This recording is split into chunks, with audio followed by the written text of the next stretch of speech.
Al primo posto il lavoro, cancellando però la riforma Fornero, ma niente ammortizzatori sociali a vita per la Lega Nord del Veneto. Secondo obiettivo, impedire al centro-sinistra di andare al governo anche a costo di dover mandare giù un'alleanza con il PDL che nel Carroccio ha creato molti malumori, ma definita strategica dalle segreterie.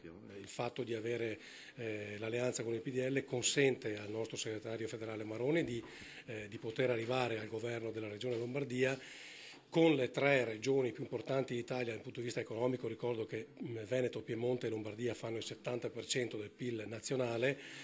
Potremmo parlare con il governo centrale di Roma da pari a pari. Marcato espone la linea Maroni-Tosi presentando i candidati padovani alla Camera e al Senato, tra questi proprio quello che fu lo sfidante di Tosi alla segreteria veneta del partito. Massimo Bitonci, unico riconfermato nelle liste con un posto certo, stavolta al Senato, dato che tutti gli altri candidati sono al primo tentativo nella corsa al Parlamento. Promettono di mettere il lavoro al primo posto della loro agenda.